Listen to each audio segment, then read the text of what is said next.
Salut tout le monde, c'est Romain de RBP Theories, apprendre le japonais.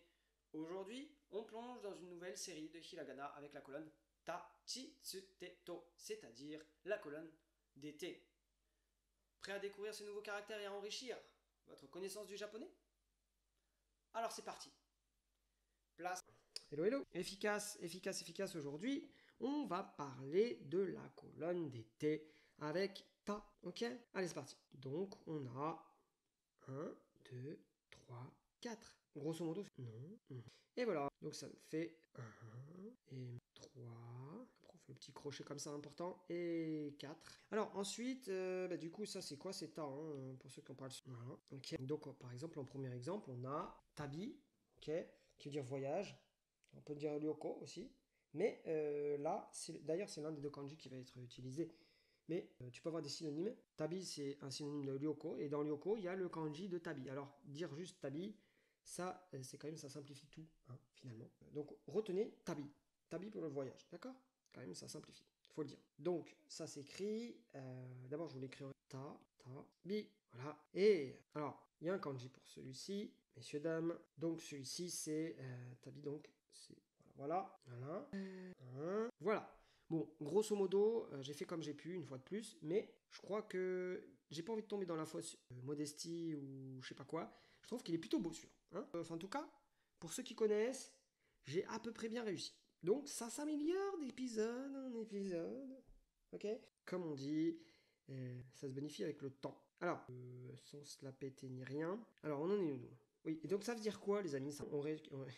Bon, c'est bien gentil tout ça. Déjà, ça se prononce.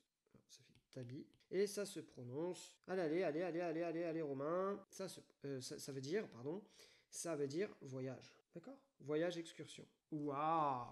Bon. Eh bien, on est bon. C'est pas beau la vie? Allez, on est parti pour le deuxième exemple de ta. Alors, je m'amuse quand même, petit fou. Donc, je continue le délire. Donc, on a toujours ta. Là, je reprends le délire. En black. Yes. Et. Donc, ok. On a takara mono. Alors, on va faire. Alors, on y va, sinon on va s'endormir. Deuxième exemple de ta. Vous l'avez vu, hein, le cas, on l'a déjà vu. Et là, on verra plus tard. Vous pouvez recopier à l'arrache. Voilà. 1, 2, 3. 1, 2, 3. Ok. On a. Ça, c'est un trésor. Hein. Ok. Takara. Et le kanji, c'est comme ça. Un couvercle, là, comme vous l'avez vu, pour le ciel. Mais là, tac. Finalement, et là, qu'est-ce que c'est ça? Cette partie-là, les amis. Okay. Mais j'ai confondu les deux, hein, c'est pas. On va s'en mettre. Voilà, ça veut dire le trésor. Yes! Et ben on est bon! Hein? Bon, c'est bon. Allez, on va passer au prochain, sans transition. Chi. On n'a pas de ti, on a chi, hein, c'est comme ça. Ok? Donc on a chi. Ok? Voilà. Après on fait comme ça, et on fait notre vie comme ça. Pouc! Et donc du coup, ça, c'est chi, ok? Donc ça se prononce chi, c'est pas chi, d'accord? Ok? Je pense que vous avez compris, j'espère en fait. Voilà, ok. Chi, ensuite, donc c'est chi. Qu'est-ce qu'on va pouvoir utiliser comme mot de vocabulaire pour illustrer ceci, cela? Pour chi, on a trouvé la carte, comme un trésor par exemple. Chizu, ok? Alors, bon, c'est pas les kanji les plus easy simple, mais on va... Ok. Allez, let's go. Alors, on ne va pas confondre avec le fromage qui est cheese. Hein? Un hilon. D'accord? Là, c'est... Ok? 1, 2, tac. Je suis pas concentré. Voilà. Chizu. Ok? Donc, les kanji, c'est comme ça. Voilà. Un trait comme ça. Hop. Voilà. On s'en sort à peu près. Hein. Ok? Et ça veut dire la carte. Comme la carte au trésor. Hein, clairement. Ok? Allez. Deuxième exemple pour chi, et on aura déjà fait 2 sur 5, c'est déjà cool. On va sortir. Donc je vous retrace la glace. Non, voilà. Il n'y a que 2 traits, hein. D'accord? Donc ça veut bien dire... Alors, bon, on a mot, on a chotto, un peu. Alors, accepted. Ici, alors, qu'est-ce que j'ai fait? Alors ça c'est chi. Ok, on va faire étape par étape. Hein. À prononcer chi, hein, on est d'accord, hein, on le sait. On le sait, mais on le répète. On sait jamais. Mais mince, on le répète. Ok, ça c'est un petit yo. Je suis obligé de le mettre en jaune parce que c'est tout écrit petit. Et ça c'est un petit. Mon Dieu, pourquoi je vous ai choisi cet exemple? Et ça c'est un to.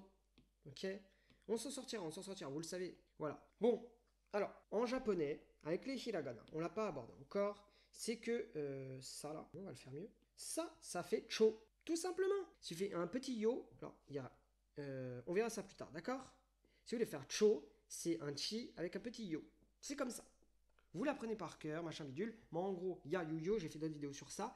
Avec ya, yu, yo, on peut faire cha, chu, cho, par exemple. Vous voyez? Ces petits ya, yu, yo, ils vont servir à former des, si vous voulez, des syllabes contractées, quoi. Et yo vont cho, ça va faire cho. Bon, ouais, voilà. Si on retient la consonne ici, là, ici, on va retenir le to, d'accord? Pourquoi? Le petit dessus, comme ça, placé avant le to, ça va permettre de retarder la consonne, si je puis dire. Donc du coup, je vous explique deux trucs en même temps. C'est ça qui est bon. C'est au contact des choses qu'on apprend, vraiment. Donc, je répète. Ici, on a cho. Et ici, c'est comme si on avait to, to. On bute sur le T, tu vois. Donc, ça nous fait OK. Et ça veut dire un peu, mais alors, ça s'utilise dans plusieurs contextes. Ça veut dire un peu, mais par exemple, on peut être très poli, tu vois, en disant ça. Vous connaissez les Japonais, ils sont plutôt polis. Hein. Donc, j'aime beaucoup leur politesse. Donc, on y est. Chotto, c'est quand tu veux, par exemple, alors tu peux par exemple l'utiliser dans un contexte du style, tu veux refuser, mais bon, tu dis un peu, tu vois. Vous savez, bon, voilà. On n'ose pas dire non, mais c'est non, quoi. Voilà. Donc, nous, on pourrait le traduire par merci beaucoup, mais voilà. C'est des nuances, en fait. C'est un mot nuance, je le dirais. D'accord? Donc, un peu. Chotto. Chotto, ok? Et tu vas l'utiliser plutôt pour refuser poliment, hein, par exemple. Ou alors dire un peu, tout simplement. Ok? J'ai pas envie de vous dire de bêtises. Voilà. Moi, j'utilise comme ça. Attends. C'est-à-dire un peu. Hein. Voilà. Je crois qu'il n'y a pas besoin de faire 10 mystères là-dessus. Ok. Donc, on passe à la troisième syllabe. Et on a tsu. On accélère parce que ça fait tsu. Alors, on vient d'utiliser un petit tsu pour faire retenir. On l'a vu juste avant. Le petit tsu permet de. Alors, on a tsu. Ok. Non, on va faire un truc nickel. Tsu. Voilà. Ensuite. Donc, il permet de faire une double consonne. D'accord? Vous le mettez juste avant votre syllabe et ça retient la syllabe. D'accord? Je pourrais peut-être expliquer, mais j'ai vu dans le chotto, on l'a vu à l'instant. Hein. On l'a vu dans le chotto avec un petit yo pour faire cho, limite. Tse et un to. On a, je sais pas, dans quoi on pourrait mettre un petit tse. Donc ça là, j'ai un autre exemple. Ok? J'ai gakko. Bon, normalement on l'utilise en kanji. Hein. Bon, mais c'est pour que vous compreniez. Ok? Voilà. Ici là. Ok?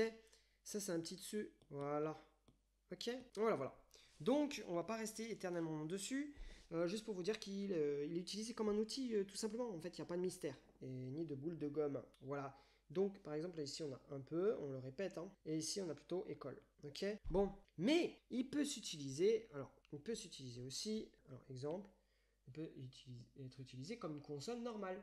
Une syllabe normale. On a tsuki, tsuki, tsuki. Et ça c'est beau. Ça, c'est beau. C'est la lune, messieurs, dames. Alors, un peu de suspense. Ça s'écrit comme ça. Qu'est-ce que c'est? Comme ça, comme ça. Qu'est-ce que c'est ça? Eh bien, c'est la lune. La lune, voilà. Tsuki. Ok? Allez, deuxième exemple sans transition aucune. Donc, on recommence. Il n'y a qu'un seul trait. Hein, on se balade comme ça. Hein. D'accord? Let's go. Et on répète. Voilà. Maintenant, je vous répète à chaque fois pour chaque exemple, là, le tracé. D'accord? On ne quitte pas une seule fois. On ne lève pas le crayon. Ok. Donc on est parti. Donc on peut avoir, j'ai pris un exemple un peu audacieux, hein. On va le faire quand même. Hein. Et oui. Alors on va faire un truc stylé. On va faire la grue. Alors lui on le verra après, hein. Ne vous inquiétez pas. C'est le, ok.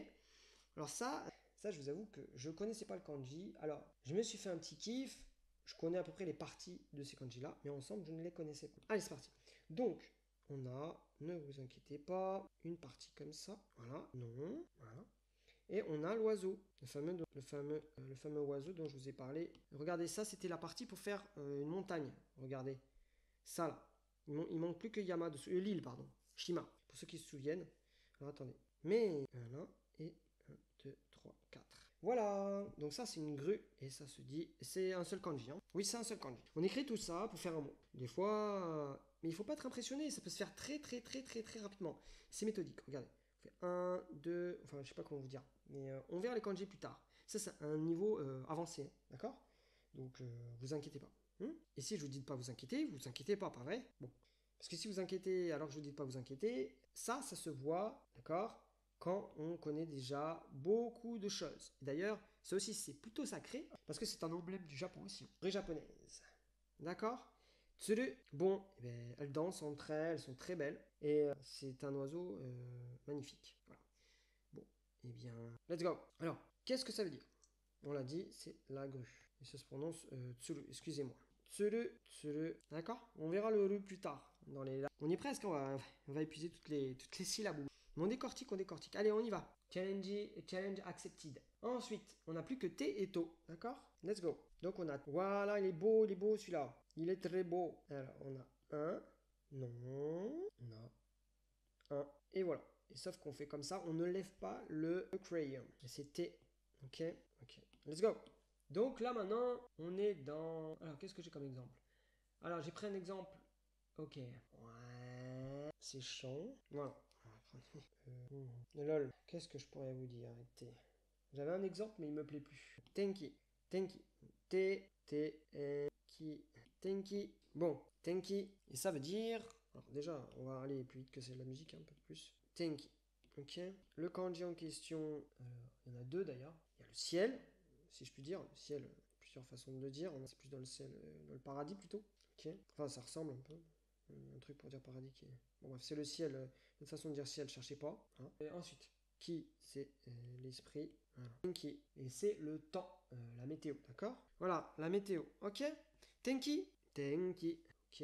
Et alors, en deuxième, pour T. Parfait ça. Donc, T-le. Très bien. Adjugé. Voilà. Voilà. Et on a. Mais un peu plus de T-le. Voilà. Et ça veut dire. Bon. Allez, allez. Et alors, c'est rigolo parce que là, on mélange. Là, c'est un verbe. Donc, on va. Comment je vais vous mettre mettre comme ça? Voilà. Ça, c'est un mot. D'accord? Et c'est très mal écrit. Le katana, une bouche et quatre traits. Voilà, comme ça. Je crois que c'est le feu. Mais très possible. Mais en version différente. Parce qu'il peut y avoir plusieurs formes. Mais bon, ça avec quatre petits. Non, non. Voilà. Bon, on s'en sort à peu près. Et, bon. Et ça veut dire briller. D'accord? Et c'est dire, d'accord? Sauf que là, je vous l'ai écrit en hiragana. Je répète, hein, je me répète. Et là, c'est en kanji. Ok? Et ça, en hiragana. Ici aussi. Ça, c'est du. Ou pas. C'est du romaji. Ok? On va écrire mieux. Alors, merci beaucoup d'insister. Je vous sens chaud derrière l'écran. L'omaji. Non, on va y arriver. L'omaji. Ok, et ça, c'est l'alphabet latin. Littéralement, les lettres romaines. Donc, ça, c'est en. Quelle couleur pour le mettre? On n'a pas d'orange. Rigolo l'orange. Messieurs, dames. Voilà. Donc là, on a l'alphabet latin. Donc, on est parti de là, ici. Ça s'appelle T. Donc, on a fini avec T et on a To. Donc, on a To. Super. Donc, maintenant, qu'est-ce qu'on va faire avec ça? Très bien. Qu'est-ce qu'on va faire avec ça? Alors, on va faire l'oiseau. Ok? Donc ça se dit toli et c'est un. Je suis perdu, j'ai bugué, excusez-moi. Et ça veut dire, alors on va faire le kanji. Regardez-moi ça comme c'est beau. Mais, excusez-moi, j'essaie de m'appliquer parce que, voilà. Ça, c'est un oiseau. D'accord? À la différence de l'île, là où il y aurait eu une montagne, d'accord? Là, il y a autre chose. D'accord? Voilà. Donc, ici, on est bon? Alors, on va dire l'oiseau. Welou. Donc, on a. Alors, j'avais choisi un autre mot, mais finalement, pareil. Welou. Qu'est-ce qu'on pourrait prendre comme mot pour To? Un dernier exemple, et après, on a fini. Et c'est super. On a Tokyo, par exemple. Voilà. Bon, Tokyo. Donc, on a ça. Yeah. Yes. Alors. Donc, on aurait Tokyo. Voilà. Voilà. 3, 4. Bon, ça, c'est. Ça veut dire. Et ça s'écrit. Alors, clairement, on va écrire le kanji parce que c'est en kanji que ça s'écrit en général. D'accord? Donc, on a Tokyo. Hein, et, qui s'appelait Edo avant, dans le passé. Voilà. Alors, non, alors, deux kanji. Hein, dans un même mot. Ça veut dire l'Est, qui peut se dire aussi tout seul Higashi. Et là, ça se dit capitale. Et ça se dit. Alors, attendez, que je ne dise pas de bêtises. Ça peut se dire. Non, ça se dit pas. Miyako, oui. Miyako. Voilà. Ça, tout seul, ça se prononce Attendez. Tout seul, ça fait capitale tout. Vous voyez ce que je veux dire? On y est presque. Miyako. Et ça, c'est... On y est presque, on y est presque. Allez, on craque pas. Vous êtes hyper courageux, bravo. Bravo, bravo, bravo, bravo, bravo. Je vous dis bravo avant la fin quand même. Ça se dit Higashi.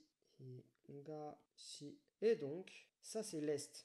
D'accord? Et ça, et je décompose à chaque fois pour que vous compreniez, parce que je pense que moi j'ai un tempérament à vouloir comprendre. Vraiment. Je suis chiant, hein. Tant que j'ai pas compris, je reste comme un con. Alors, des fois, alors j'ai réussi avec le temps à apprendre comme il faut, dans le sens apprendre par cœur. C'est aussi important, mais heureusement qu'il y a la fonction revenir en arrière. Capitale. Donc c'était Tokyo, c'est la capitale de l'Est, hein, d'accord? Alors, d'ailleurs, quand elle s'appelait Edo, très intéressant. On va aller chercher. Là, pour le coup, je n'ai pas cherché le truc. Alors, Edo, c'était la porte. Et la porte de quoi? La porte de la crique. C'était une baie, hein, la baie de Tokyo, tout simplement. Voilà, voilà. Bon, Edo, c'est l'ancien nom de Tokyo, mais je pense que c'est vraiment pour les méga geeks que vous allez être content de le savoir. Mais bon, allez, soyons fous. On se tape un délire? Allez, on se tape un délire. Donc, petit délire. Petit plaisir. Yes. On a premier cours de kanji. To, mince. Yes. Voilà. On a 2 kanji. Ok, c'est quoi ça? On a dit ça c'est l'Est. Ok? Et ça, on a dit, oula, ça on a dit c'est la capitale. Donc c'est la capitale du Japon. Et anciennement appelée Edo. Et là, on va prendre une jolie couleur. Voilà, voilà. C'est-à-dire le orange. J'aime beaucoup l'orange, comme vous savez, maintenant. Et vous saurez pourquoi, en fait. Pour ceux qui ne savent pas. Parce qu'on a un joli orange aussi, parce que celui-là fait un peu vieillot. Voilà. Ah, c'est un jaune orange, là. Bon, allez hop.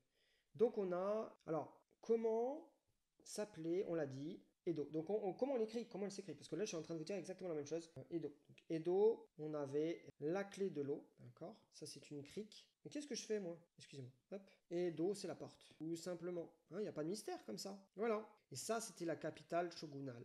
Voilà. La capitale pendant... c'était la dernière dynastie de shogun, c'était les Tokugawa. Ok. Et en fait, à la moitié du 19e siècle, histoire et kanji. C'est cool, non? Donc on a Edo. Mais oui, allons-y. Soyons fous. Donc on avait la dernière. Edo, c'était la capitale du Japon. Donc. Et qu'est-ce que je peux vous dire? Après, il y a eu les Américains qui sont arrivés, qui ont expliqué 2, 3 trucs. Il y avait une période d'isolement depuis 300 ans au Japon. Bon, ça s'est organisé d'un côté, de l'autre, etc.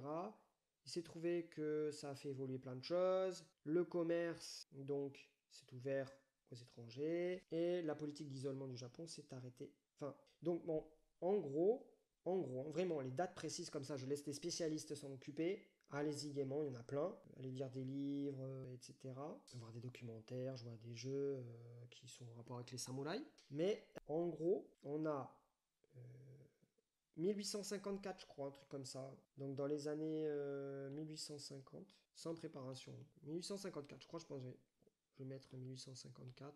Voilà. On a les Américains qui débarquent, entre guillemets, qui veulent ouvrir les frontières pour le commerce et tout. Enfin, bon, c'est pas qu'ils veulent les ouvrir les frontières, mais voilà, ils proposent fortement de les ouvrir. Et franchement, ça va arranger tout le monde. Voilà. Donc ils proposent d'ouvrir les frontières, et franchement, tout le monde, plus ou moins. Et c'est à cette époque qu'on parle Alors, c'est toute la période qui va suivre jusqu'à l'ère Meiji. Alors l'ère Meiji, ça c'est l'ère Edo, c'est la dernière ère des samouraïs entre guillemets, ok? Et après on a l'ère Meiji. Et là, alors comment ça pourrait s'appeler ça? Je regarde les kanji. Il y a peut-être plusieurs façons de l'écrire. En l'état, l'ère éclairée, voilà. L'ère du règne éclairé, d'accord? Donc pourquoi? Parce qu'il y a briller et régner. Donc par exemple, elle va s'appeler. Il y a du taf. Au montage, je vais m'amuser. C'était pas prévu. Voilà. Meiji, la clé de l'eau et le. Voilà. Ça, je sais ce que ça veut dire, mais je sais pas le dire. Et donc voilà. Et donc on a éclairé et Mei, lumineux. Et ça, c'est lumineux, l'air Meiji. Et là, on a l'air Edo. J'aurais dû écrire au fur et à mesure. Mais c'est petit cadeau. D'accord? Donc l'ère Meiji, elle arrive en... si je ne veux pas vous dire de bêtises. C'était en 1868. Donc bon, hein, vous voyez qu'en 15 ans, tout a été bouleversé. Hein, d'accord? En gros, moins de 15 ans. Je vais aller checker quand même. Ouais. Enfin voilà. Donc, gros disclaimer, je ne suis pas pro de l'histoire japonaise. Donc, le dernier samouraï, c'est à cette époque-là. Hein. D'accord? Voilà, il y a une grosse transformation de l'économie japonaise. Ça va être un truc de malade. Le miracle japonais, ça va être de 1800, enfin ce qu'on appelle le miracle japonais, ça va être de cette époque-là à 1845. Quoi. Là, ils modernisent tout. Il y a les armes à feu qui arrivent, les chemins de fer et tout. Donc, et là, il y a toute l'efficacité japonaise. Là, c'est du méga lourd. Voilà. Bon, alors, voilà. Donc donc on a ta, non, ta, ti, tsu, te, to. Ok. Pour ceux qui ont suivi, c'est ta, ti, tsu, to. Hop, j'aurais écrit pareil. Voilà, ta, ti, tsu, te, to. Bon, écoutez, une heure tardive, pour vous faire un petit cours au plus vite, en retard, sur ce qui était prévu. Alors, je vous remercie pour votre patience. Je vous remercie de m'avoir suivi. Et abonnez-vous, likez, partagez, soyez heureux, vivez votre passion le plus possible, libérez-vous. Et puis, quoi que vous fassiez, quel que soit le travail que vous exerciez, que vous soyez étudiant, sans emploi, plein de choses, n'oubliez pas que la passion libère et que la libération fait du bien. Voilà. En tout cas, pour ma part, j'ai été ravi de vous partager tout ça. Donc je vous donne rendez-vous pour la conclusion. Merci beaucoup.